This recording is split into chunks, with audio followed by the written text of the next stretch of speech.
Hello everyone and welcome all to Textbook Super Coaching, India's largest online learning education platform. मित्रांनो, आज जाणीवपूर्वक मी हे session घेऊन येतोय. यामागे परत एकदा तुम्हाला एक मुद्दा मी या ठिकाणी क्लिअर करून देतो की हे सेशन घेऊन येण्यामागे नेमकं कारण काय आहे. बघा, कंबाईनची पूर्वपरीक्षा एका आठवड्यावर येऊन थांबली आहे. म्हणजे आता मंडे पासून जो विषय सुरू होतोय फायनल आहे कंबाईन. याच्यानंतर नेमकं काय, तर आता या सगळ्या गोष्टींवर आपल्याला चर्चा करायची आहे आणि राज्यसेवा 2025च्या दृष्टिकोनातून अभ्यास करत असताना थोडक्यात तुमची रणनीती काय असायला पाहिजे, या रणनीतीवर मी आजचं सेशन हे सेट करून ठेवलेलं आहे. बरोबर आहे. सो आपल्या आजच्या या सेशनला आपल्याला सुरुवात करायची आहे. सुरुवात करण्यापूर्वी फक्त दोन गोष्टी मी तुम्हाला कन्फर्म करून घेतो. त्यातली पहिली गोष्ट म्हणजे मित्रांनो, माझा आवाज तुमच्या सर्वांपर्यंत व्यवस्थित येतोय का हे चेक करा. आणि दुसरी गोष्ट म्हणजे मी जी PDF तुम्हाला दाखवतोय ही PDF ही व्यवस्थित आहे का एवढं चेक करा. जर ह्या दोन्ही गोष्टी व्यवस्थित असतील तर मला फक्त कन्फर्म करा, म्हणजे आपण आपल्या आजच्या सेशनला सुरुवात करू शकतो. बरोबर इथपर्यंत. सर्वप्रथम तुम्हाला सर्वांना आजच्या या प्रजासत्ताक दिनानिमित्त खूप खूप शुभेच्छा. आय होप की तुम्ही हा प्रजासत्ताक दिन आपल्या जवळच्या शाळेत किंवा ज्या ठिकाणी झेंडावंदन होतंय त्या ठिकाणी जाऊन साजरा केला असेल, यात कुठेही शंका नाही आहे. बरोबर. सो ह्या दोन्ही गोष्टी व्यवस्थित आहेत, काही अडचण नाही आहे. आजचं जे सेशन आपण सेट केलेलं आहे हे राज्यसेवा 2025ला अनुसरून सेट केलंय. किंवा राज्यसेवा 2025चा आपण जर विचार करतो म्हटलं तर राज्यसेवा 2025ची आत्तापासून तयारी आपण करणं गरजेचं आहे का, किंवा आत्तापासून आपण तयारीला सुरुवात करायला पाहिजे का, यावर यापूर्वी आपण एकदा भेटलो होतो. आपण आता भेटतोय. राज्यसेवा 2025ची तयारी जर आपल्याला करायची असेल तर आपण कशी त्याला सुरुवात करायची आहे, ही तयारी, हे प्रिपरेशन कसं आपण सुरू करायचंय. सो सुरुवात करून घेऊ आजच्या ह्या मुद्द्याला. सुरुवात करत असताना सगळ्यात पहिल्यांदा ज्या अपडेट्स तुमच्या सगळ्यांसाठी असतात ते अपडेट्स म्हणजे आपला टेलिग्राम ग्रुपची अपडेट असते. जो टेलिग्राम ग्रुप तुमच्या सर्वांना जॉईन करणं गरजेचं आहे. लवकरात लवकर जॉईन करा, म्हणजे मला ह्या टेलिग्राम ग्रुपच्या माध्यमातून राज्यसेवा 2025ला अनुसरून जो मेन फॅक्टर आहे आन्सर रायटिंग, हा आन्सर रायटिंगचा फॅक्टर टेलिग्रामच्या माध्यमातून आपल्याला सुरू करता येईल. बरोबर आहे. सो हा त्याच्यासाठी महत्त्वाचा ग्रुप आहे. यानंतर आजचा दिवस हा तुमच्या सगळ्यांसाठी विशेष आहे आणि याच विशेष दिवशी टेक्स्टबुक सुपर कोचिंग तुमच्यासाठी घेऊन आलेली आहे एक स्पेशल ऑफर. जर आज तुम्ही ऍडमिशन घेत असाल तर मित्रांनो, टेक्स्टबुक सुपर कोचिंगच्या माध्यमातून तुम्हाला जी बॅच मिळते राज्यसेवेची, राज्यसेवा 2025ची, राईट, ही राज्यसेवा 2025च्या बॅचमध्ये तुम्हाला या ठिकाणी एक शब्द वाचायला मिळाला असेल. तो शब्द तुम्ही वाचू शकता, valid till exam date. Exam date म्हणजे थोडक्यात काय की तुमची पोस्ट निघेपर्यंत, राईट, तुमची जी पोस्ट आहे ही तुमची पोस्ट निघेपर्यंत ह्या बॅचच्या माध्यमातून तुम्हाला मिळणारे सपोर्ट. बरोबर आहे. सो असं अजिबात नाहीये की 18 महिन्यांची बॅच आहे, 18 महिन्यानंतर तुमचा ऍक्सेस बंद होईल. ऍक्सेस तुमचं कुठेही बंद होणार नाही, ही गॅरंटी आहे. बरोबर आहे. सो ह्या बॅचला जर तुम्हाला ऍडमिशन घ्यायचं असेल तर ऍडमिशन घेण्यासाठी तुम्हाला हा माझा मोबाईल नंबर जो आहे हा खूप जास्त महत्त्वाचा असणार आहे. पहिला मुद्दा. बरोबर आहे. आता हा मोबाईल नंबर का महत्त्वाचा आहे, तर पहिला, तुम्हाला ऍडमिशनची जी फीज या ठिकाणी दिसतीये, ही जी फीज आहे या फीजमध्ये मी डिस्काउंट मिळवून देईन, त्याची काळजी तुम्ही अजिबात करू नका. या व्यतिरिक्त ह्या बॅचमध्ये मी तुम्हाला NCERT देतो, कंबाईन देतो, बुक्स देतो, मेंटरशिप देतो, प्रिलियम टेस्ट सिरीज देतो, मेन टेस्ट सिरीज देतो, लाईव्ह क्लास वगैरे बाकीच्या सगळ्या गोष्टी आपल्या आहेत, नोट्स आपल्या आहेत, त्याची काळजी तुम्ही करू नका. राईट. सो हा जो मोबाईल नंबर तुम्हाला दिसतोय हा मोबाईल नंबर तुमच्या सगळ्यांसाठी महत्त्वाचा आहे. राईट. सो 9823235858 हा मोबाईल नंबर लक्षात असू द्या. ठीक आहे. या मोबाईल नंबरवर कॉन्टॅक्ट करून तुम्हाला बॅच घेता येईल. राईट. आता येऊन जातो मी आजच्या मुद्द्यावर. सो यापूर्वी आपण ही जी इमेज किंवा हे जे स्ट्रक्चर बघतोय, यापूर्वीच्या लेक्चरमध्ये सुद्धा हे स्ट्रक्चर आपण बघितलं होतं, किंवा हे स्ट्रक्चर नेमकं आहे काय. त्यावेळेस मी तुम्हाला बोललो होतो की जो मेजर चेंज आहे हा मेन्समध्ये मेजर चेंज झालेला, म्हणजे 2024ची जी मेन्स होती ती मेन्स आणि 2025ची जी मेन्स होती ती मेन्स, या दोन्ही मेन्समध्ये मेजर चेंज आहे. बरोबर इथपर्यंत. मग आता हा जो मेजर चेंज झालेला आहे, हा मेजर चेंज आपल्याला आपल्या फेवरने आणायचा आहे. मी त्याच वेळेस तुम्हाला एक मुद्दा सांगितला होता की ज्यावेळेस मित्रांनो बदल होतो, बरोबर आहे, मग तो बदल परीक्षेमधला असू द्यात किंवा आणखीन कुठला असू द्यात, ह्या बदलांबरोबर तुमच्यासाठी येत असते एक नवीन संधी. बरोबर आहे. आता ह्या संधीचं सोनं आपल्याला करायचंय हे लक्षात ठेवून जो हा बदल स्वीकारतो, बरोबर आहे, त्याला होतो याचा फायदा. परंतु जो झालेला बदल आहे, जो झालेला बदल आपण स्वीकारत नाहीये किंवा त्याचा स्वीकार आपण करत नाहीये, तर त्याच्यासाठी ही गोष्ट होते अवघड. बरोबर आहे. आता बऱ्याच मार्केटमध्ये ह्या ठिकाणी चर्चा चालू आहे, नाही 2025 पासून जी डिस्क्रिप्टिव्ह आहे ती होणार नाहीये, ऑब्जेक्टिव्हच होणार आहे, आंदोलन करणार आहे आम्ही, याव करणार आहे आम्ही, तसं करणार आहे. बघा मित्रांनो, एक गोष्ट या ठिकाणी तुम्हाला पुन्हा एकदा मी क्लिअर करून देतो की हे जे काय चालू आहे याकडे थोडंसं दुर्लक्ष करा. याचं कारण असं, तर आपला एकच आयोग आहे MPSC, ज्या आयोगाचं ऑलरेडी नोटिफिकेशन या संदर्भात आलेलं आहे. बरोबर आहे. आणि हे नोटिफिकेशन जर तुम्ही लक्षात घेतलं तर तुम्हाला पहिला मुद्दा म्हणजे आयोगाने 2025चं पूर्ण कॅलेंडर, बरोबर आहे, पूर्ण कॅलेंडर सांगितलेलं आहे. आणि ह्या कॅलेंडरचा जर आपण विचार करतो म्हटलं तर कॅलेंडरमध्ये जी आपली मुख्य परीक्षा आहे, ह्या मुख्य परीक्षेचे जे पेपर असणार आहे हे डिस्क्रिप्टिव्ह असणार आहे, हे सुद्धा आयोगाने सांगून ठेवलंय. बरोबर आहे. दुसरा मुद्दा, काही दिवसांपूर्वी आयोगाचं एक नोटिफिकेशन आलं होतं की आपला जो पेपर आहे जीवशास्त्र त्या संदर्भात. सो आयोगाचे जे तुम्ही नोटिफिकेशन्स बघितले तर आयोगाचे सगळे नोटिफिकेशन्स हे राज्यसेवा 2025 डिस्क्रिप्टिव्ह पॅटर्ननीच होणार या अकॉर्डिंग आहेत. राईट. सो जर कुठे तुम्हाला असा डाऊट वाटत असेल तर त्या ठिकाणी सगळ्यात पहिल्यांदा ही गोष्ट क्लिअर असू द्या की बाबा डिस्क्रिप्टिव्ह आहे आणि तो बदल आपल्याला ऍक्सेप्ट करावा लागेल. यापूर्वी आयोगाने तुम्हाला दिला होता वेळ, परंतु आता पुन्हा एकदा जर त्याच गोष्टी होतील तर आयोग हे ऍक्सेप्ट करणार नाही. कारण आयोग ही एक कॉन्स्टिट्यूशनल बॉडी आहे आणि वारंवार जर आपण त्याच्यावर दबाव टाकून जर त्याला निर्णय घेण्यास भाग पडत असू आपल्या अकॉर्डिंग, तर त्या कॉन्स्टिट्यूशनल बॉडीचं महत्त्व ते राहणार नाही. तुम्ही मुद्दा लक्षात घ्या मला काय सांगायचं. सो त्या अकॉर्डिंग याकडे आपल्याला थोडंसं बघावं लागेल. ओके. आता आपण येऊन जाऊ मेन मुद्द्यावर की ठीक आहे, जो काही आयोगाचा बदल आहे वगैरे वगैरे त्या सगळ्या गोष्टी इथपर्यंत ठीक आहे. परंतु आपला जो मेन मुद्दा आहे आजच्या क्लासचा तो म्हणजे राज्यसेवा 2025 ची आपल्याला जर तयारी करायची असेल तर ही तयारी करत असताना आपल्याला सुरुवात नेमकी कशी करावी लागणार आहे, हा मुद्दा आपल्याला या ठिकाणी समजून घेणं गरजेचं आहे. बरोबर आहे. आता हे बघा, एक मुद्दा लक्षात घ्या, सुरुवात कशी करायची. यापूर्वीची जी 2024 ची परीक्षा होती ही 2024 ची परीक्षा, आणि आता जी 2025 ची परीक्षा असणार आहे ही 2025 ची परीक्षा. 2024च्या परीक्षेला आणि 2025च्या परीक्षेला जे विषय आहे या विषयांचा जर आपण विचार करतो म्हटलं तर मी असं म्हणतो जवळपास विषय सेम आहे. बरोबर आहे. जवळपास विषय सेम आहे. वेगळा विषय कोणता आहे, जो आपला GS4 आहे. बरोबर आहे. ह्या GS4 मध्ये जो पेपर आलाय नैतिकता किंवा ज्याला आपण इथिक्स म्हणतो, हा जो पेपर आहे नैतिकता आणि सचोटी, हा पेपर आपल्याला वेगळा आलाय, हे तुम्हालाही माहिती आहे. बरोबर आहे. सो हा पेपर आपल्याला वेगळ्या याच्याने हँडल करावा लागेल. परंतु बाकीचे जे विषय आहेत जसा की ज्याला आपण म्हणतोय हिस्ट्री, ज्याला आपण म्हणतोय जॉग्राफी, आपण म्हणतोय इकॉनॉमिक्स, आपण म्हणतोय पॉलिटी, आपण म्हणतोय सायन्स अँड टेक किंवा आपण म्हणतोय करंट अफेअर. आता हे जे विषय आहेत मित्रांनो, हे विषय तुम्ही 24 साठी पण हाताळले होते आणि हेच विषय तुम्हाला 25 साठी पण हाताळायचे आहेत. येस की नो? मी काय सांगतोय मुद्दा लक्षात येतोय? येस की नो? राईट.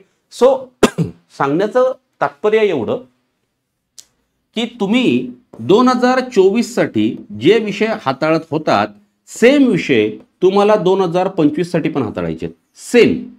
फक्त हाताळत असताना आपल्याला आपला थोडासा व्ह्यू चेंज करावा लागणार आहे. बरोबर आहे.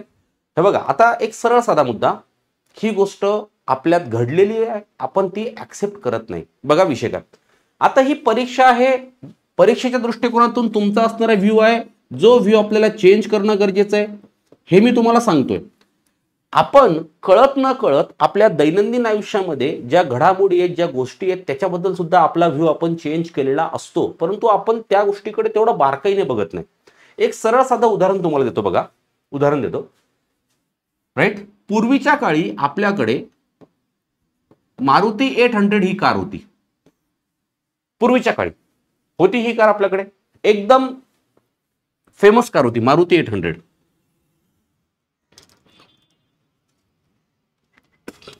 बरोबर आहे. आता या मारुती 800 कारचा जर आपण विचार करतो म्हटलं तर सध्याच्या काळात या मारुती 800 बद्दल तुमचा व्ह्यू काय? व्ह्यू असा आहे की ही गाडी थोडीशी सध्याच्या परिस्थितीला अनुसरून कमकुवत आहे. कमकुवत म्हणजे मग एक तर तिला आपण ॲज पर इंजिन म्हणू, तिला आपण ॲज पर मॅन्युफॅक्चरिंग म्हणू, ॲज पर सेफ्टी म्हणू, खूप काही वेगवेगळे असे आपले सेगमेंट्स आहेत ज्या सेगमेंटच्या आधारावर आपण काय म्हणू की ही कार थोडीशी कमकुवत आहे. परंतु त्याच दृष्टिकोनातून आता जर आपण नेक्सॉन ही कार बघितली तर ही कारला आपण पहिला प्रेफरन्स देतोय. का? कारण बदलत्या सिच्युएशन नुसार आता गरज याची आहे, आधी गरज याची होती. आणि आपण सुद्धा बघा ना, कार विकत घेत असताना आपण सुद्धा आपला व्ह्यू चेंज केलाय. कसं? आधी आपण विचार हिच्यावर करत होतो, ॲव्हरेज चांगलं देते, मारुती कंपनी आहे, असं आहे तसं आहे. पण आता आपण हिच्यावर आलोय. का? तर आता आपण सेफ्टीचा विचार करतोय. मुद्दा लक्षात आला मला काय म्हणायचंय? म्हणजे हे जे व्ह्यूज आहेत ना मित्रांनो, हे व्ह्यूज तुम्हाला बदलावे लागतील. आणि राज्यसेवेची जी परीक्षा आहे, राज्यसेवेच्या परीक्षेच्या दृष्टिकोनातून जे विषय आपण अभ्यासत आहोत या विषयाबद्दल आधी आपला व्ह्यू होता ऑब्जेक्टिव्ह पॅटर्नच्या दृष्टिकोनातून या टॉपिकवर कसा प्रश्न येऊ शकतो. आपल्याला टॉपिक तोच आहे, विषय तोच आहे, फक्त त्या टॉपिकला आपल्याला डिस्क्रिप्टिव्ह पॅटर्नच्या अनुषंगाने हाताळायचंय, डिस्क्रिप्टिव्ह पॅटर्नच्या अनुषंगाने आपल्याला त्याचा अभ्यास करायचा आहे. या गोष्टी जर तुमच्या लक्षात आल्या ना की ऑटोमॅटिकली तुमचा हा व्ह्यू क्लिअर होऊन जातो. पॉईंट लक्षात आला? मग आता 2025 डिस्क्रिप्टिव्ह पॅटर्न आहे. मग डिस्क्रिप्टिव्ह पॅटर्नच्या अनुषंगाने आपल्याला काय नेमका वेगळा बदल करायचा आहे? तर बघा मित्रांनो, एक मुद्दा तुम्हाला सांगतो, एक मुद्दा सांगतो बघा. फॉर एक्झाम्पल या ठिकाणी हा एक विद्यार्थी आहे, हा दुसरा विद्यार्थी आहे. ठीक आहे. आता ह्या विद्यार्थ्याचं जर आपण शेड्यूल बघितलं, या विद्यार्थ्याचा अभ्यासाचं शेड्यूल बघितलं तर साधारणतः एक 10 तास हा विद्यार्थी कंटिन्यू रीडिंग करतोय रीडिंग रूम मध्ये. 10 तास हा काय करतोय? कंटिन्यू रीडिंग रूम मध्ये रीडिंग करतोय. राईट. त्याच्यानंतर हा दुसरा विद्यार्थी आहे, याचं जर आपण शेड्यूल बघितलं, बरोबर आहे, तर ह्या व्यक्तीचा शेड्यूल काय? हा व्यक्ती 10 तास अभ्यास करतोय. बरोबर आहे. 10 तास अभ्यास करतोय, अडचण काहीच नाहीये. परंतु 10 तासापैकी 6 तास हा व्यक्ती करतोय रीडिंग. बरोबर आहे. आणि उर्वरित जे 4 तास आहेत ह्या 4 तासामध्ये हा करतोय चिंतन मनन, किंवा ह्या उर्वरित 4 तासामध्ये हा जे वाचतोय ना त्याचं अनालिसिस करतोय, जे रीड केलंय ना त्याचं बारकाईने अनालिसिस करतोय की नेमकी कशा गोष्टी आहेत, कशा घटना आहेत. बरोबर आहे. आता ज्यावेळेस हे 2 विद्यार्थी पेपरला जात आहेत त्यावेळेस यामध्ये पास होणारा विद्यार्थी कोणता असणार आहे? हा असणार आहे. का? याच्या मागचं कारण असं, तर तुम्ही लायब्ररीमध्ये किती वेळ अभ्यास करतात किंवा तुम्ही किती वेळ पुस्तक वाचतात यावर तुमचा रिझल्ट डिपेंड अजिबात नाहीये. आता जो रिझल्ट डिपेंड आहे तो याच्यावर आहे. म्हणजे दिवसभरामध्ये तुम्हाला 6 तास अभ्यास करायचा आहे आणि तुम्ही 6 तास जे काही वाचलंय ते 6 तासाचं नंतर 4 तासामध्ये तुम्हाला अनालिसिस करायचंय, त्याचं रिकॉलिंग करायचंय, त्याच्यावर चिंतन मनन, त्याच्यावर विचार करायचा आणि त्यातून तुम्हाला जे समजतं ती तुमची आन्सर रायटिंग आहे. थोडक्यात त्यातून तुम्हाला जे समजतं ना ती म्हणजे तुमची आन्सर रायटिंग आहे. आन्सर रायटिंग मध्ये कुठेच तुम्हाला पुस्तकामध्ये जे दिलेला आहे डेटा तो ऍज इट इज लिहून काढायचा आहे का? तिथे नाही, तिथे अजिबात तो लिहायचा नाहीये. बरोबर आहे. एक उदाहरण तुम्हाला देतो बघा, एक उदाहरण तुम्हाला देतो. राईट. आता आपल्याकडे तुम्हालाही माहिती आहे आपली जी राज्यघटना आहे या राज्यघटनेमध्ये एक पार्ट आहे ज्याला आपण म्हणतो डीपीएसपी. बरोबर आहे. आता या डीपीएसपीचा जर आर्टिकल नंबर 44 आपण चेक केलं तर आर्टिकल नंबर 44 आपल्याला काय सांगतंय? आपल्याला सांगतंय समान नागरी कायदा किंवा समान नागरी संहिता. हे आर्टिकल नंबर 44 आपल्याला सांगतंय. बरोबर आहे. आता समान नागरी संहिता हे काय आहे हे तुम्हाला माहिती आहे. तुमच्या मुद्दा लक्षात आला का? What is mean by uniform civil code हे काय आहे हे तुम्हाला माहिती आहे. याच्यामध्ये मला अजिबात डाऊट नाहीये, 1% डाऊट नाहीये. परंतु ह्याच समान नागरी संहितेवर ज्यावेळेस एखादा प्रश्न येतो, प्रश्न आला समजा फॉर एक्झाम्पल आपल्या भारतात समान नागरी संहितेचा अवलंब करण्याकडे सध्या सरकारचा झुकाव दिसतोय. समान नागरी संहिता आपल्या देशामध्ये राबवण्यात यायला पाहिजे का किंवा समान नागरी संहितेची अंमलबजावणी करायला पाहिजे का यावर टीकात्मक परीक्षण करा किंवा यावर चर्चा करा किंवा यावर तुमचं मत काय. सो मुद्दा काय आहे ते तुम्हाला कुठेच विचारत नाहीये. व्हॉट इज मीन बाय समान नागरी संहिता. लक्षात आलं? ते विचारतायत हे करायला पाहिजे यस की नाही, नो. बरोबर आहे. म्हणजे समान नागरी संहितेचा अभ्यास तुम्हाला 4 तासामध्ये करायचा आहे, 6 तासामध्ये करायचा आहे आणि याच्यावर उर्वरित वेळेमध्ये तुम्हाला थिंकिंग करायचंय की समान नागरी संहिता जर मी इम्प्लिमेंट केली तर काय होऊ शकतं. म्हणजे थोडक्यात तुमचं काम काय आहे, टेस्टर आहे तुम्ही, टेस्टिंग करायचंय. हे जर टाकलं तर काय पॉझिटिव्ह एस्पेक्ट आहे, काय निगेटिव्ह एस्पेक्ट आहे, हे जर मी असं केलं तर काय होऊ शकतं, काय नाही होऊ शकत. पॉइंट लक्षात आला का मला काय सांगायचंय. बरोबर आहे. मग जर ही रिक्वायरमेंट 2025 पासून पुढे एक्झामची जर असेल तर आपल्याला अभ्यासामध्ये सुद्धा त्याच अकॉर्डिंग स्ट्रॅटेजी सेट करावी लागेल.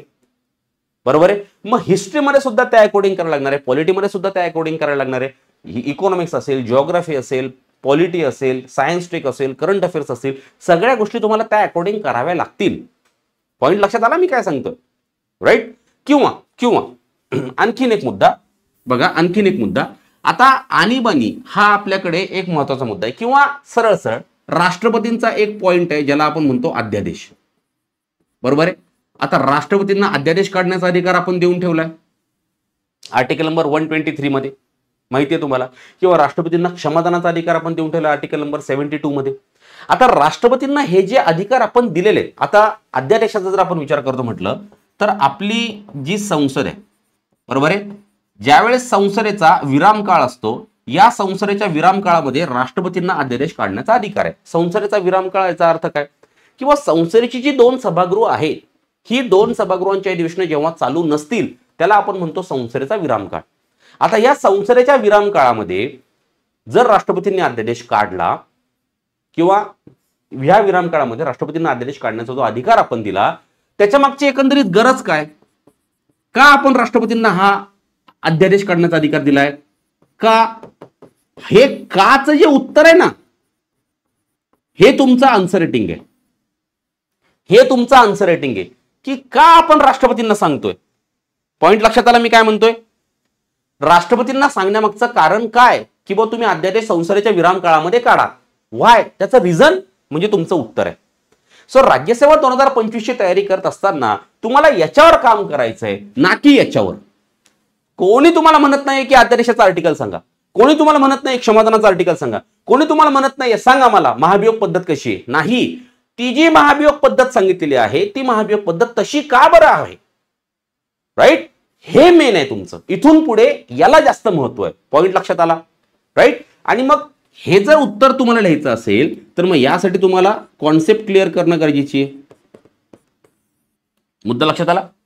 कॉन्सेप्ट जोपर्यंत तुमची क्लिअर नाही, म्हणजे अध्यादेश राष्ट्रपती केव्हा काढू शकतात हे त्यावेळेस तुम्हाला कळालं, त्याच्यानंतर तुम्ही ते का त्यांना तो अधिकार दिला हे कळेल ना. आत्ताच्या कंडिशनला आपण मारुती 800 आणि नेक्सॉनचं उदाहरण बघितलं. आत्ताच्या कंडिशनला आपण नेक्सॉनला खूप जास्त महत्व देतोय कारण सेफ्टी रेटिंग 5 स्टार आहे. का नेक्सॉनला महत्व देतोय हे तुम्हाला केव्हा लिहिता येणार आहे, कारण भाऊ तिची सेफ्टी रेटिंग 5 स्टार आहे आणि बदलत्या काळामध्ये ज्या पद्धतीने आपल्याकडचे हायवेज आहेत, ज्या पद्धतीने गाड्यांची स्पीड आहे, त्या पद्धतीने आपल्याला त्या गाड्यांची सेफ्टी वाढवणं गरजेचं आहे. जर रोड खराब असते तर गाड्यांची सेफ्टी वाढवून काय फायदा आहे का, नाही, कारण त्याची स्पीडच तेवढी राहणार नाहीये.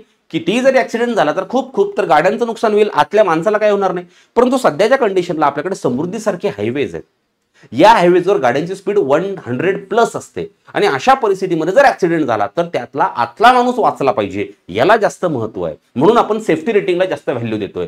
हे केव्हा कळतंय, त्यावेळेस आपल्याला ज्यावेळेस हे कळतंय की बाबा स्पीड किंवा रोड किंवा गाड्यांचे परफॉर्मन्स हे जास्त आहेत तेव्हा. सो हे तुम्हाला जोपर्यंत कळणार नाही तोपर्यंत याचं उत्तर लिहिता येणार आहे का, नाहीये. म्हणजे थोडक्यात राज्यसेवा 2025च्या तयारीला सुरुवात करत असताना सगळ्यात आधी तुम्हाला फोकस करावा लागणार तो म्हणजे तुमच्या कॉन्सेप्टवर. प्रत्येक सब्जेक्ट मधल्या, प्रत्येक टॉपिक मधल्या कॉन्सेप्ट ह्या तुम्हाला पक्क्या कराव्याच लागतील. इथे कॉम्प्रोमाइज नाहीये, बरोबर आहे. हा, या बघितल्यानंतर या कॉन्सेप्टची रायटिंग तुम्हाला करावी लागेल, ज्याला आपण म्हणतोय कॉन्सेप्ट रायटिंग, बरोबर आहे. ही कॉन्सेप्ट रायटिंग ज्यावेळेस तुम्हाला जमेल त्याच्यानंतर तुम्हाला जमणार आहे आन्सर रायटिंग. मुद्दा लक्षात आला. त्यानंतर तुम्हाला आन्सर रायटिंग जमणार आहे, आधी जमणार नाहीये. पॉइंट लक्षात घ्या माझा, मी तुम्हाला काय सांगतोय, आधी जमणार नाहीये. सो ह्या ज्या सगळ्या गोष्टी आहेत, ह्या सगळ्या गोष्टी आपल्याला 25च्या दृष्टिकोनातून कराव्या लागतील. आणि एक मुद्दा तुम्हाला सांगतो बरं, 25 राज्यसेवा 2025 याच्यामध्ये युपीएससीचा टक्का तेवढा वाढणार नाहीये किंवा युपीएससीच्या विद्यार्थ्यांना तेवढा फायदा होणार नाहीये. तो कसा होणार नाही हे मी तुम्हाला समजून सांगितलंय लास्ट लेक्चरमध्ये. सेम युट्यूबवर आपलं लेक्चर अवेलेबल आहे, तुम्ही बघू शकता. बरोबर आहे. सो तयारीला सुरुवात करत असताना सगळ्यात पहिल्यांदा या ठिकाणी तुम्हाला गरज आहे ते म्हणजे बेसिक बुक्स. बरोबर आहे. सगळे बेसिक बुक्स तुम्हाला हाताळावे लागतील. मग आता बेसिक बुक्स कोणचे हाताळायचे आहेत? मग फॉर एक्झाम्पल तुमचं स्टेट बोर्ड असेल, बरोबर आहे. फॉर एक्झाम्पल तुमचं NCERT असेल, हे तुम्हाला करावं लागणार आहे. आणि हेच जर आम्ही तुम्हाला बॅच मध्ये फ्रीली अवेलेबल करून दिलं, मी स्वतः जर फ्री मध्ये अवेलेबल करून दिलं तर अडचण काय? मग याच्यासाठी सांगतोय, पहिला मुद्दा म्हणजे हा मोबाईल नंबर तुमच्यासाठी महत्वाचा आहे. कारण या बॅच मध्ये आम्ही तुम्हाला देतोय लाईफ टाइम सपोर्ट, जोपर्यंत तुमची पोस्ट निघत नाही तोपर्यंत. कारण विद्यार्थ्यांचा प्रॉब्लेम काय आहे, विद्यार्थ्यांना हा पॅटर्न पूर्णपणे नवीन आहे. एका मर्यादित वेळेमध्ये विद्यार्थ्यांचा तो सिलेबस पूर्ण करून दिल्यानंतर आमची जबाबदारी संपते असं नाही. तर त्या विद्यार्थ्याची पोस्ट निघेपर्यंत त्या विद्यार्थ्याला आमचा सपोर्ट देणं आम्हाला गरजेचं आहे. म्हणून आम्ही ही स्पेशल ऑफर तुम्हाला 26 जानेवारी निमित्त काढून देतोय. आणि ही ऑफर मी तुम्हाला देऊ शकतो, तर त्यासाठी तुम्हाला फक्त आणि फक्त मला कॉन्टॅक्ट करावा लागेल, राईट. आणि हा कॉन्टॅक्ट झाल्यानंतर मग पुढची प्रोसिजर मी तुमची करून घेतो. हा सर, मग आता फीस खूप जास्त आहे, तर फीसचं टेन्शन घेऊ नका, मी तुम्हाला फीस कमी करून देतो, याची काळजी करू नका. मुद्दा लक्षात आला. सो तयारी कशी करायची आहे, तर त्यासाठी सगळ्यात पहिल्यांदा तुम्हाला स्टेट बोर्ड रीड करावे लागतील. स्टेट बोर्ड रीड केल्यानंतर तुम्हाला आपला जो काही सिलेबस आहे किंवा युपीएससीचे जे PYQs आहेत, हे PYQs तुम्हाला बघायचे आहेत. यावरून तुम्हाला रिक्वायरमेंट कळेल, यावरून तुम्हाला रिक्वायरमेंट कळेल की ह्या एक्झामची रिक्वायरमेंट नेमकी आहे काय. ही रिक्वायरमेंट कळाली की बस संपला विषय, संपला विषय. सर मग आता ऑप्शनल करू का, सर हे करू का, सर असं करू, काहीच तुम्ही काळजी करू नका. तुम्हाला स्टेप बाय स्टेप पुढे घेऊन जाण्याची जबाबदारी आमची आहे. बरोबर आहे. पण एक सांगतो, एकदा जर राज्यसेवा 25 करण्याचा डिसिजन घेतला तर स्वतःला झोकून द्या. हा, आम्ही काय खूप तुम्हाला 18 तास अभ्यास करायला लावणार नाही, राईट. एका मर्यादित वेळेसाठी तुम्हाला अभ्यास आहे आणि उर्वरित जो मर्यादित वेळ आहे त्या वेळेमध्ये तुम्हाला थिंकिंग करायचं आहे, तुम्हाला स्वतःला प्रश्न जनरेट करायचे, तुम्हाला स्वतःला त्याच्यावर डिबेट करायची आमच्यासोबत. त्यावरून तुमच्या सगळ्या गोष्टी पुढे क्लिअर होणार आहे. मुद्दा लक्षात आला, राईट. सो आजचं हे जे सेशन मी घेऊन आलो होतो, हे सेशन घेऊन येण्यामागचं कारणच ते होतं. बाकी या क्लासमध्ये जी PDF आहे, या PDF मध्ये काही पॉइंट्स मी तुम्हाला दिलेले आहेत. ही सगळी पॉइंट्स मी तुम्हाला अवेलेबल करून देतो. जसं की MPSC सिलेबसची रिक्वायरमेंट बघा, रिक्वायरमेंट PYQ मधून तुम्हाला समजणार आहेत. PYQ मधून घटकांचं वाचन तुम्हाला करणं गरजेचं आहे. वाचन करत असताना ॲट अ ग्लान्स तयार करा, म्हणजे सब टॉपिकची लिस्ट तयार करा, सर्व संकल्पना समजून घ्या, जेणेकरून उत्तर लेखन आणखी व्यवस्थित होईल. ह्याच सगळ्या गोष्टी ज्या मी तुम्हाला समजून सांगत होतो ना, त्या सगळ्या गोष्टी मी इथे लिहून दिलेल्या आहेत. सो ही PDF मी तुम्हाला टेलिग्रामवर अवेलेबल करून देईल. आपला टेलिग्राम ग्रुप तुम्हाला सर्वांना माहिती आहे, ह्या ठिकाणी देऊन ठेवलाय. आणि ज्या बॅच बद्दल बोलतोय ती बॅच ही आहे. झालं सगळं क्लिअर? क्लिअर आहे? येस. सो हेच मला तुम्हाला सांगायचं होतं आजच्या या प्रजासत्ताक दिनी. विचार करा, अशा ऑफर नेहमी नेहमी येत नसतात. आलाय प्रजासत्ताक दिन, मिळाली ऑफर, सो त्या ऑफरचा लाभ घ्या, एवढंच मी सांगेन. ठीक आहे. माझा मोबाईल नंबर आहे 98 23 23 58 58. कॉन्टॅक्ट कधीही करू शकता. येस. सो थांबतो मी आता, जास्त वेळ तुमचा घेत नाही, कारण कंबाईनची परीक्षा तोंडावर आलेली आहे. भेटू पुन्हा एकदा एका नवीन क्लासला. तोपर्यंत thank you, have a good day and bye bye.